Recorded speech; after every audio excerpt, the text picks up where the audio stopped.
இன்னும் வின்டர் சீசனே வரல. ஆனால் அதுக்குள்ளே எல்லாத்துக்கும் கோல்டு வர ஆரம்பிச்சிருச்சு. இப்போ நிறைய பேர் நினச்சிப்போம் நமக்கு வந்து இம்யூனிட்டி கம்மியானால மட்டும்தான் கோல்டு பிடிக்கும், நீங்கள் கரெக்டான ஃபுட்டு எடுத்துக்கிறதில்ல, கரெக்டான லைஃப் ஸ்டைல் ஃபாலோ பண்ணுறதில்ல. ஸோ இந்த மாதிரியான விஷயங்கள்னாலையும் உங்களுக்கு சீக்கிரமாக கோல்டு பிடிக்கும். இது எப்போ குடிக்கலாம் அப்படின்னா, காலையிலையும் நைட்டும் குடிக்கலாம். நீங்கள் சூரிய நமஸ்காரம் ஆசனாஸ் எல்லாம் ப்ராக்டிஸ் பண்ணுறது மட்டும் இல்லாமல் கோல்டு டைமில் நீங்கள் ஒரு 2 ஃப்ரூட் ரெகுலராக எடுத்துக்கலாம். பெரியவங்களுக்கு கோல்டு அதிகமாக வருது அப்படின்னா என்ன பண்ணலாம்னா ஃபாஸ்டிங் போயிருங்க. எல்லாருக்கும் வணக்கம். இன்னும் வின்டர் சீசனே வரல. ஆனால் அதுக்குள்ளே எல்லாத்துக்கும் கோல்டு வர ஆரம்பிச்சிருச்சு. வின்டர் சீசனாக இருந்தாலும் சரி, சம்மர் சீசனாக இருந்தாலும் சரி, கோல்டு வரக்கூடியவங்க நிறைய பேர் இருக்காங்க. ஸோ நம்ம காமனாக பிடிக்கக்கூடிய அந்த கோல்டு சளிக்கான சொல்யூஷன் தான் இன்றைக்கி நம்ம பார்க்க போகிறோம்.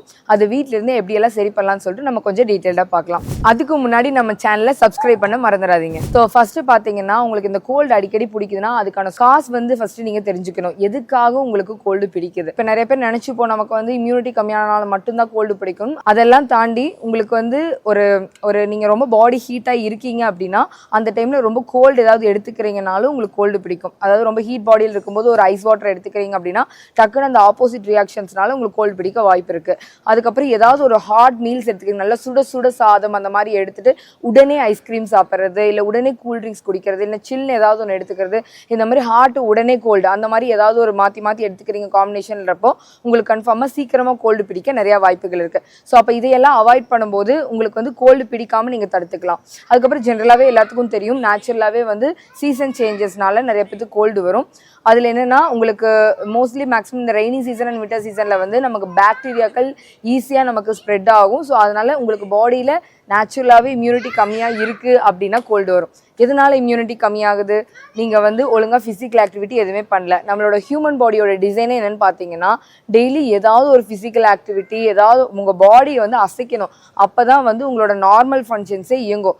எப்போவுமே ஒரு மாதிரி செடென்ட்ரி லைஃப் ஸ்டைலில் இருக்கீங்கன்னா உங்கள் பாடியில் இம்யூனிட்டி மட்டும் கிடையாது, உள்ளே இருக்க இன்டர்னல் ஆர்கன்ஸுக்குமே சரியான ஃபங்க்ஷன் நடக்காது. ஸோ அப்போது அட்லீஸ்ட் 1 hour ஆகுது ஏதாவது ஒரு எக்ஸசைஸோ ஃபிசிக்கல் ஆக்டிவிட்டியோ இல்லை கேம்ஸ் ஏதாவது ஒன்று பண்ணீங்க அப்படின்னாலே இந்த மாதிரி கோல்டு பிடிக்காமல் தடுக்கிறதுக்கு உங்களுக்கு ரொம்பவே யூஸ்ஃபுல்லாக இருக்கும். ஸோ அப்போ physical activity, lack of physical ஆக்டிவிட்டினாலையும் உங்களுக்கு கோல்டு வரும். ஸோ இது மட்டும் இல்லாமல் அன்பேலன்ஸ்டு லைஃப், அதாவது உங்களோட லைஃப் ஸ்டைலில் வந்து நீங்கள் கரெக்டான ஃபுட்டு எடுத்துக்கிறதில்ல, கரெக்டான லைஃப் ஸ்டைல் ஃபாலோ பண்ணுறதில்ல. ஸோ இந்த மாதிரியான விஷயங்கள்னாலையும் உங்களுக்கு சீக்கிரமாக கோல்டு பிடிக்கும். ஸோ இந்த விஷயங்களெல்லாம் நீங்கள் ரெடி பண்ணும்போது உங்கள் பாடி நேச்சுரலாகவே இம்யூனிட்டி ரைஸ் ஆகி உங்களுக்கு அடிக்கடி கோல்டு பிடிக்கிறதெல்லாம் ஸ்டாப் ஆயிரும். நெக்ஸ்ட்டு வந்து யோகாவில் இந்த கோல்டுக்கு என்னென்னலாம் யூஸ் பண்ணலாம் அப்படின்னு சொல்லிட்டு நம்ம பார்க்கலாம்.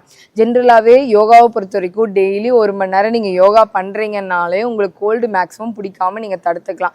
அது எப்படி இருக்கணும் அப்படின்னா, நீங்கள் சூரிய நமஸ்காரம் ஆசனாஸ் எல்லாம் ப்ராக்டிஸ் பண்ணுறது மட்டும் இல்லாமல் ப்ரீத்திங் எக்ஸசைஸ் ரொம்ப முக்கியமான விஷயம். சில பேருக்கு பார்த்தீங்கன்னா இந்த ஆஸ்துமா, வீசிங் இதெல்லாம் வந்து காமனாக குழந்தையிலிருந்தே வந்துகிட்டே இருக்கும். ஸோ இந்த மாதிரி வின்டர் சீசன் வந்துட்டாலே ப்ரீத்திங் டிஃபிகல்ட்டிஸ் எல்லாம் அதிகமாக இருக்கும். அப்போ சில பேருக்கு பார்த்தீங்கன்னா ட்ரை காஃப் அதிகமாக வந்துட்டுருக்கும். அதுக்கப்புறம் ஸ்பூட்டம் வித் காஃப், அதாவது சளியோட இருமல் வரும். ஸோ இந்த மாதிரி நிறைய விஷயங்கள் வரும் கோல்டில். ஸோ அப்போ இது எல்லாத்துக்குமே வந்து பார்த்தீங்கன்னா உங்கள் லங்ஸை வந்து நல்லா ஃபங்க்ஷன் பண்ண வச்சுட்டீங்க அப்படின்னாலே இது எல்லாத்துலேருந்து நீங்கள் வெளியில் வந்துடலாம். ஸோ உங்களோட லங் ஃபங்க்ஷன் நல்லா இம்ப்ரூவ் பண்ணுறதுக்கு ரொம்ப முக்கியமான விஷயம் என்னென்னு பார்த்தீங்கன்னா ப்ரீத்திங் எக்ஸசைஸ் தான். ஸோ அந்த ப்ரீத்திங் எக்ஸசைஸில் எதெல்லாம் ரொம்ப முக்கியம்? கபாலபதி, பஸ்திரிகா, நாடி சுதி பிராணாயாமா, இந்த 3 விஷயத்தையும் நீங்கள் ரெகுலராக ப்ராக்டிஸ் பண்ணிங்கனாலே உங்களுக்கு வந்து பாடியில் கோல்டு வராமல் நீங்கள் தடுத்துக்கலாம். அதுக்கப்புறம் லிங்க முத்ரா உங்களுக்கு பிக்சரில் காட்டுவாங்க. ஸோ அந்த லிங்க முத்ராவும் நீங்கள் ரெகுலராக ப்ராக்டிஸ் பண்ணுங்கள். ஒரு 20 minutes நீங்கள் கோல்டு வராமல் தடுத்துக்கலாம். ஸோ இதை வந்து ரெகுலராக லைஃப் லாங், அதாவது ஆசனாஸ் வந்து லேடிஸ் பீரியட்ஸ் டைமில் மட்டும் பண்ணக்கூடாது, ஜென்ஸு 365 டேஸுமே ப்ராக்டிஸ் பண்ணலாம். ஸோ யோகாவை ரெகுலராக ப்ராக்டிஸ் பண்ணுங்கள், ப்ரீத்திங் எக்ஸசைஸ் ப்ராக்டிஸ் பண்ணுங்கள். உங்களோட பாடி நேச்சுரலாகவே இம்யூனிட்டி நல்லா ரைஸ் ஆகி உங்கள் பக்கத்தில் 4 பேர்த்துக்கு கொரோனா வந்தால் கூட உங்களுக்கு எஃபெக்ட் ஆகாத அளவுக்கு உங்கள் பாடி ரெடி ஆகிக்கும். ஸோ அந்தளவுக்கு நமக்கு யோகா ரொம்ப பெனிஃபிஷியலாக இருக்குது. ஸோ இதுக்கப்புறம் பார்த்தீங்கன்னா டயட் வந்து கோல்டில் ஒரு முக்கியமான ரோல் ப்ளே பண்ணுது. ஸோ எந்த மாதிரியான டயட் எடுத்துக்கலாம், இல்லை கோல்டு வந்தால் வீட்டிலே என்ன மாதிரியான கஷாயங்கள் எல்லாம் வச்சு குடிக்கலாம், அதை ஃபஸ்ட்டு பார்த்துடலாம். ஸோ இப்போ நார்மலாகவே வந்து சின்ன குழந்தைகள்லேருந்து பெரியவங்க வரைக்கும் ஒரு சின்ன கஷாயம், அதாவது மல்லியில் பண்ணுறக்கூடிய கஷாயம், சுக்கு மல்லி கஷாயம் நம்ம நிறைய இடத்துல கேள்விப்பட்டிருப்போம். அதை ஃபஸ்ட்டு எப்படி செய்யலாம் அப்படின்னு பார்த்துக்கலாம். உங்களோட 2 கையளவுக்கு மல்லி எடுத்துக்கோங்க. அதுக்கப்புறம் ஒரு விரல், பெரிய விரல் அளவுக்கு சுக்கு, 1 டேபிள் ஸ்பூன் அளவுக்கு மிளகு, இது 3யுமே போட்டு லைட்டாக வறுத்துட்டு பவுடர் பண்ணி வச்சுக்கோங்க. இதை 1 டீஸ்பூன் அளவுக்கு தண்ணியில் போட்டு, இப்போ 100 ml தண்ணி எடுக்கிறீங்கன்னா அது 50 ml ஆகிற வரைக்கும் சுருங்க விடணும். 150 ml எடுக்கிறீங்கன்னா அது 100 ஆகிற வரைக்கும் நல்லா கொதிக்க விடணும். ஸோ அந்தளவுக்கு நல்லா கொதிக்க வச்சுட்டு, கொதிக்கும் போதே நீங்கள் வேணால் நாட்டு சர்க்கரை ஆட் பண்ணிக்கலாம். சர்க்கரை ஆட் பண்ணுறது நல்லதான், அதுவும் பனவெல்லம், நாட்டு சர்க்கரை இதெல்லாம் ஆட் பண்ணிங்கன்னா சளிக்குமே ஹெல்ப்ஃபுல்லாக இருக்கும். ஸோ அதை ஆட் பண்ணிவிட்டு அதை ஃபில்ட்ரு பண்ணிவிட்டு அதை குடிச்சிருங்க. இது எப்போ குடிக்கலாம் அப்படின்னா காலையிலையும் நைட்டும் குடிக்கலாம். உங்களுக்கு ரொம்ப ஒரு மாதிரி வெறும் வயித்துல குடிக்க கஷ்டமாக இருக்குன்னு ஃபீல் பண்ணிங்கன்னா சாப்பிட்டதுக்கு அப்புறம் கூட குடிங்க, தப்பே இல்லை. காலையில் ஒரு தடவை, சாயந்தரம் ஒரு தடவை இது எல்லாருமே எடுத்துக்கலாம். ஸோ இது எடுத்துகிட்டு வரும்போது உங்களுக்கு சளி இப்போ ஸ்டார்ட் ஆகுது அப்படின்னா உடனே இதை பண்ணிட்டீங்க அப்படின்னா அதை அப்படியே சப்ரஸ் பண்ணிடும். ஸோ அந்த மிளகு வந்து உள்ளே போயிட்டு அந்த சுக்கா இருக்கட்டும், மிளகா இருக்கட்டும், இது எல்லாமே வந்து உங்களோட கோல்டை வந்து ஒன்று மோஷன் வழியாவோ இல்லை உங்களோட நோஸ் வழியாவோ அது வெளியில் தள்ளி உங்களுக்கு வந்து கம்ப்ளீட்டாக அதுலேருந்து வெளியில் வரக்கு ஹெல்ப்ஃபுல்லாக இருக்கும். ஸோ அது இல்லாமல் பார்த்தீங்கன்னா பால், சில பேர் பால் குடிக்கிற பழக்கம் ரெகுலராக இருக்கும். ஸோ அது எப்படி பண்ணலாம் அப்படின்னா நைட்டு வந்து சுக்குமல்லி திப்பிலி போட்டு பால் குடிக்கலாம். அந்த சுக்குமல்லி திப்பிலி பவுடர் எப்படி பண்ணலாம் அப்படின்னு பார்த்தீங்கன்னா சுக்கு வந்து 50 கிராம் எடுத்துக்கணும், மிளகு வந்து 1 டேபிள் ஸ்பூன் அளவுக்கு, திப்பிலி 1 டேபிள் ஸ்பூன் அளவுக்கு, இதையுமே லைட்டாக வறுத்துட்டு பவுடர் பண்ணி வச்சுக்கணும். இது வந்து சின்ன குழந்தைக்கு அப்படின்னா 1 பிஞ்சு பாலில் எடுத்து போட்டால் போதும். பெரியவங்க அப்படின்றப்போ 2 பிஞ்சு இல்லை 3 பிஞ்சு யூஸ் பண்ணிக்கலாம். அந்த அளவுக்கு போதும். பிஞ்சுனா ஒரு சிட்டிகைன்னு சொல்லுவாங்க. ஸோ அந்த அளவுக்கு யூஸ் பண்ணிட்டா போதும். நீங்கள் பால் குடிக்கும்போது அந்த பாலில் கலந்து நல்லா ஆற்றிட்டு அதை குடிச்சிக்கோங்க. அதுக்குள்ளே கருப்பட்டி ஆட் பண்ணிக்கோங்க. ஸோ இல்லைன்னா ஜாகரி கூட ஆட் பண்ணிக்கலாம். ஸோ இந்த மாதிரி நைட் தூங்குறதுக்கு முன்னாடி நீங்கள் குடிக்கலாம், இல்லை பகல் டைம்லேயும் குடிக்கலாம். ஸோ அந்த மாதிரி பாலில் கலந்து குடிச்சிங்கனாலுமே இப்போ கோல்டு வரப்போகுது அப்படின்னு உங்கள் குழந்தைகளுக்கெல்லாம் சிம்டம்ஸ் தெரிய ஆரம்பிச்சிருச்சு அப்படின்னா அப்போ அந்த சிம்டமேட்டிக்கில் இருக்கும்போது இதை குடிக்க ஆரம்பிச்சிட்டிங்கன்னா அதை அப்படியே அவங்களை ரெடி பண்ணி விட்டுரும். நல்லா கோல்டு இருக்குன்னா டெய்லியுமே குடிங்க. சிம்டம்ஸ் வரும்போது குடிச்சா போதும். இதை வந்து டெய்லியுமே 365 டேஸ்லாம் குடிக்கக்கூடாது. உங்களுக்கு கோல்டு சிம்டம்ஸ் இருக்கும்போது கோல்டு சரியாகிற வரைக்கும் மட்டும் குடிச்சா போதும். இதை ரெகுலராக எல்லாருமே ஃபாலோ பண்ணிக்கலாம். அதுக்கப்புறம் ஜென்ரலாகவே பார்த்தீங்கன்னா சில பேர்த்துக்கு வந்து இந்த ஆஸ்துமா அட்டாக் மாதிரி ரொம்ப அதிகமாக இருக்கும். ஸோ அவங்கெல்லாம் என்ன பண்ணலாம் அப்படின்னா ஜிஞ்சர் ஜூஸு, அதாவது இஞ்சி சாறு எடுத்துக்கணும். 1 டேபிள் ஸ்பூன் அளவுக்கு இஞ்சி சாறு எடுத்து அதில் வந்து 1 டீஸ்பூன் அளவுக்கு தேன் கலந்து அதை நல்லா மிக்ஸ் பண்ணிவிட்டு வெறும் வயிற்றில் காலையில் ஒரு தடவை, சாயந்தரம் ஒரு தடவை, சாப்பிட்றதுக்கு முன்னாடி வெறும் வயிற்றில் எடுத்துக்கோங்க.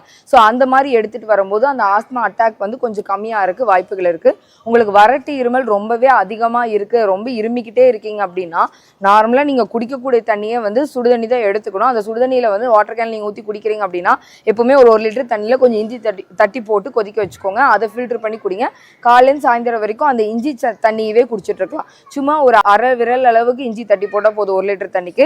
பட் அந்த ஜிஞ்சர் வாட்டராக நீங்கள் எடுத்துக்கும் போது அதாவது 2 லிட்டர்ஸ் எடுக்கிறீங்க, 3 லிட்டர்ஸ் எடுக்கிறீங்க அப்படின்னா ஜிஞ்சர் வாட்டராகவே காலையில் நைட் வரைக்கும் எடுத்துகிட்டு இருக்கீங்க அப்படின்னா உங்களுக்கு சீக்கிரமாக அதுலேருந்து நீங்கள் வெளியில் வரலாம். அந்த வறட்டு இருமல் அப்படியே கொஞ்சம் கொஞ்சமாக அப்படியே ஸ்லோ டவுன் ஆயிரும். உங்களுக்கு நல்லாவே ரிலீஃப் கிடைக்கும். என்னால் இவ்வளோ பெரிய கஷாயம்லாம் ட்ரை பண்ண முடியாது, இந்த சுக்குமல்லி திப்பிலி இதெல்லாம் ஃபாலோ பண்ண முடியாது அப்படிங்கிறவங்க என்ன பண்ணலாம், வெறும் மிளகு கூட போதும். நைட் தூங்குறதுக்கு முன்னாடி ஒரு 7 மிளகு எடுத்துக்கோங்க. அதை தட்டி பாலில் போட்டுட்டு 1 டீஸ்பூன் அளவுக்கு மஞ்சள் போட்டுட்டு அதை பாயில் பண்ணிவிட்டு அதை குடிச்சிட்டு படுத்துக்கோங்க. ஸோ இதுவுமே வந்து உங்களோட கோல்ட்லேருந்து ரிலீவ் பண்ணுறதுக்கு உங்களுக்கு ரொம்பவே யூஸ்ஃபுல்லாக இருக்கும். ஸோ இந்த மாதிரி ஆன கோல்ட் டைமில் நிறைய பேர் என்ன சொல்லுவாங்கன்னா ஃப்ரூட்ஸ் எல்லாம் அவாய்ட் பண்ணணும் அப்படிம்பாங்க. ஆனால் எல்லாத்தையும் அவாய்ட் பண்ணணும்னு அவசியம் இல்லை. கோல்ட் டைமில் நீங்கள் ஒரு 2 ஃப்ரூட் ரெகுலராக எடுத்துக்கலாம். ஆப்பிள், பப்பாயா, இது ரெண்டுமே வந்து குழந்தைகளுக்கான சரி பெரியவங்களுக்கும் சரி கோல்டு இருக்கும்போது நீங்கள் ஃப்ரூட்ஸ் அவாய்ட் பண்ணக்கூடாதுன்னு நினைக்கிறீங்க அப்படின்னா தாராளமாக பப்பாயா அதுக்கப்புறம் ஆப்பிள் இது ரெண்டுமே எடுத்துக்கோங்க. ஸோ அதுவுமே வந்து உங்களுக்கு இம்யூனிட்டி ரைஸ் பண்ணும், உங்களோட கோல்டை வந்து அஃபெக்ட் பண்ணாது. ஸோ எதெல்லாம் எடுத்துக்க வேண்டாம்னா மில்க் அண்ட் மில்க் ப்ராடக்ட்ஸை அவாய்ட் பண்ணிடுங்க. இப்போ பாலில் வந்து நான் மஞ்சள் இதெல்லாம் சேர்த்து குடிக்க சொன்னேன் இல்லையா, நீங்கள் அந்த மாதிரி எடுத்துக்கலாம். வெறும் பாலாக குடிக்கிறது அப்படி எடுத்துக்கக்கூடாது. நீங்கள் மில்க் அண்ட் மில்க் ப்ராடக்ட்ஸில் பார்த்தீங்க அப்படின்னா நெய் எடுத்துக்கக்கூடாது, வெண்ணெய் எடுத்துக்கக்கூடாது, சீஸ் எடுத்துக்கக்கூடாது, தயிர் எடுத்துக்கூடாது, மோர் எடுத்துக்கூடாது. இது எல்லாமே கொஞ்சம் அவாய்ட் பண்ணிக்கோங்க. இப்போ கோல்டு இல்லாதப்போ கோல்டு பிடிக்காமல் இருக்கிறதுக்கு உங்களோட இம்யூனிட்டி ரைஸ் பண்ணுறதுக்கு நீங்கள் ரெகுலராக என்ன எடுத்துக்கணும்னா ஆரஞ்சு, சாத்துக்குடி, லெமன், கோவா இதெல்லாம் நீங்கள் ரெகுலராக எடுத்துக்கணும். ஸோ இந்த மாதிரியான பழங்கள் வந்து கோல்டு இல்லாத டைமில் நிறைய எடுத்துக்கோங்க. ஸோ அது உங்களோட இம்யூனிட்டி ரைஸ் பண்ணுறதுக்கு எஃபெக்டிவாக இருக்கும். இப்போ நல்லா கோல்டு வந்துருச்சு, இப்போ நிறைய பேருக்கு என்ன பண்ணுவாங்க அப்படின்னா அதுவும் சின்ன சின்ன வயசு பசங்களாம் பார்த்தீங்கன்னா சாப்பிட மாட்டாங்க. ஸோ உடனே நம்ம ரொம்ப டென்ஷன் ஆகும். அதுக்கு மெயின் ரீசனே பார்த்தீங்கன்னா கோல்ட் டைமில் உங்களோட டைஜஸ்ட் சிஸ்டமே ஒர்க் ஆகாது, ரொம்ப புவராக இருக்கும். அப்போ அவங்க சாப்பிட மாட்டேன்னு சொன்னால் நீங்கள் அவங்கள விட்டுருங்க. முடிஞ்ச அளவுக்கு தண்ணி கொடுத்துக்கிட்டே இருங்க, மேக்ஸிமம் தண்ணி கொடுங்க. ஸோ எந்த அளவுக்கு ஹைட்ரேட்டாக வச்சுக்கிறீங்களோ அந்தளவுக்கு சீக்கிரமாக அவங்களுக்கு கோல்டுலேருந்து வெளில வருவாங்க. ஹாட் வாட்டர் இல்லை வார்ம் வாட்டர் எடுத்துக்கணும், கோல்டு வாட்டர் கம்பல்சரியாக எடுத்துக்கூடாது. நிறைய தண்ணி குடிக்கலாம். சில பேர் ஓரளவுக்கு ஒரு ஏஜ் நம்ம சொல்கிறது புரிகிற அளவுக்கு கொஞ்சம் பெரிய பசங்க ஆகிட்டாங்க, இல்லை நம்மள மாதிரி பெரியவங்களுக்கு கோல்டு அதிகமாக வருது அப்படின்னா என்ன பண்ணலாம்னா ஃபாஸ்டிங் போயிருங்க. ஸோ நம்ம யோசிக்கலாம் ஃபாஸ்டிங் எப்படி இருக்கிறது அப்படின்னா லெமன் ஜூஸில் ஃபாஸ்டிங் இருக்கணும்.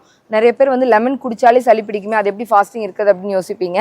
பட் அப்படி கிடையாது. லெமன் ஹனி ஜூஸில் ஃபாஸ்டிங் இருக்கீங்க அப்படின்னா உங்களுக்கு வந்து ஒரு பாக்டீரியானால தானே உங்களுக்கு கோல்டு வந்திருக்கும், அந்த பாக்டீரியாவை கம்ப்ளீட்டாக உங்கள் உடம்புலேருந்து வெளியில் தள்ளுறதுக்கு அந்த லெமன் ஹனி ஜூஸ் ரொம்பவே ஹெல்ப்ஃபுல்லாக இருக்கும். வார்ம் லெமன் ஹனி ஜூஸாக எடுத்துக்கலாம். வெது வெதுப்பான தண்ணியில் லெமன் போட்டு ஹனி போட்டு அதை மட்டுமே தான் நீங்கள் குடிக்கணும். ஒரு நாளைக்கு 8 to 10 கிளாஸ் குடிச்சிக்கலாம். ஒரு 3 days அந்த மாதிரி கண்டினியூஸாக ஃபாஸ்டிங் இருக்கணும். லெமன் ஹனி ஜூஸ் தவிர வேறு எதுவும் குடிக்கக்கூடாது. ஆனால் குடிக்கும்போது ஜில்னஸாக வேண்டாம், வாமா கொஞ்சம் வெதுப்பாக எடுத்துக்கோங்க. ஸோ இந்த மாதிரி ரெகுலராக எடுத்துகிட்டு வரும்போது உங்களுக்கு ரொம்ப கோல்டு அடிக்கடி பிடிச்சிட்டே இருக்குன்னா இந்த மாதிரி ஒரு டைம் ஃபாஸ்டிங் இருந்து பாருங்கள். அதுக்கப்புறம் ரொம்ப லாங் கேப்பாகவும் உங்களுக்கு திருப்பி கோல்டு வரக்கு சில பேர் கோல்டு அதிகமாக வராமையும் தடுத்துக்கலாம். இதெல்லாம் தாண்டி பார்த்தீங்கன்னா சில பேர் வந்து மெடிசன்ஸ் எடுக்கிறீங்க, டானிக் எடுக்கிறீங்க அப்படின்னா கோல்டு டானிக் எடுக்கும்போது இந்த லெமன் ஜூஸ் ஃபாஸ்டிங் எடுக்கக்கூடாது. ஏன்னா கோல்டு டானிக்கும் லெமனுக்கும் ஆப்போசிட் ரியாக்ஷன்ஸ் வரும். அப்போ நீங்கள் லெமன் ஹனி ஜூஸ் ஃபாஸ்டிங் போகிறீங்கன்னா எந்த மெடிசன்ஸுமே எடுக்காமல் போகிறேன்னா போகலாம். இல்லை நீங்கள் மெடிசன்ஸ் எடுத்தாகணும்னு நினச்சிங்கன்னா லெமன் ஹனி ஜூஸ் ஃபாஸ்டிங் நீங்கள் பண்ணாதீங்க. ஸோ இந்த மாதிரி எல்லா விஷயங்களும் நீங்கள் ஃபாலோ பண்ணிட்டு வாங்க. டயட் அண்ட் லைஃப் ஸ்டைல் ரெகுலராக நல்லா ஃப்ரூட்ஸ் நட்ஸ் எல்லாம் சாப்பிட்டுட்டு உடம்பு நல்லா ரெடி பண்ணிவிட்டு ப்ரோட்டீன் ரிச் டயட்டாக எடுத்துக்கோங்க. நல்லா பாடி ரெடி பண்ணுங்கள். எக்ஸசைஸ் ரெகுலராக பண்ணுங்கள். ப்ரீத்திங் எக்ஸசைஸ் கண்டினியூஸாக இயர் ஃபுல்லாக பண்ணுங்கள். ஸோ இந்த மாதிரி எல்லா விஷயங்களும் நீங்கள் ரெகுலராக ஃபாலோ பண்ணிட்டு வந்தீங்கனாலே உங்களுக்கு அடிக்கடி கோல்டு வராமல் தடுத்துக்கலாம். இப்போ கோல்டு வந்தாலும் நான் சொன்ன விஷயங்கள் எல்லாமே ஃபாலோ பண்ணுங்கள். இன்னொரு விஷயம் சொல்கிறேன்.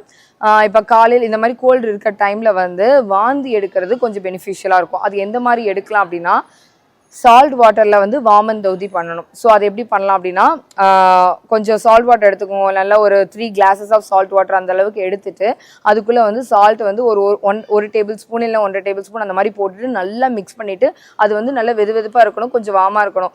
கூலிங்கான வாட்டரில் எடுக்கக்கூடாது. நல்லா மிக்ஸ் பண்ணிவிட்டு கொஞ்சம் குத்து வச்சு உட்கார்ற பொசிஷனில் அப்படியே தண்ணி கடன்னு 3 டம்ளர் குடிங்க. 2வது டம்ளரே நிறைய பேருக்கு வாந்தி வரும். 3 டம்ளர் குடிக்கும்போது கன்ஃபார்மாக வாந்தி வரும். இல்லை கை உள்ளிட்டு கூட வாந்தி எடுத்துடலாம்.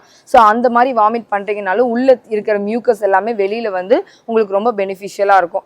சப்போஸ் உங்களுக்கு இது கஷ்டமாக இருக்குது அப்படின்னா நேச்சுரோபதி டாக்டரோட கைடன்ஸில் கூட நீங்கள் இது பண்ணலாம். பக்கத்தில் இருக்க நேச்சுரோபதி சென்டர்ஸில் கூட நீங்கள் போய் இதை ப்ராக்டிஸ் பண்ணலாம். ஸோ இந்த மாதிரி நீங்கள் ப்ராக்டிஸ் பண்ணும்போது அவங்க கற்றுக் கொடுத்துட்டாங்க அப்படின்னா அதுக்கப்புறம் நீங்கள் வீட்டிலே ரெகுலராக பண்ணலாம். அதாவது வீக்லி ஒன்ஸ் நீங்கள் ரெகுலராக பண்ணிங்கனாலே உங்களுக்கு அடிக்கடி இந்த மாதிரி கோல்டு வரதுலேருந்து நீங்கள் ஈஸியாக வெளியில் வந்துடலாம். ஸோ இந்த மாதிரி எல்லா விஷயத்தையுமே ரெகுலராக ஃபாலோ பண்ணுங்கள். உங்களோட கோல்டுக்கு கம்ப்ளீட்டாக பாய் சொல்லுங்கள். இதே மாதிரி இன்னொரு வீடியோவில் இன்னும் நிறையா விஷயங்கள் பேசலாம். எல்லாத்துக்கும் நன்றி.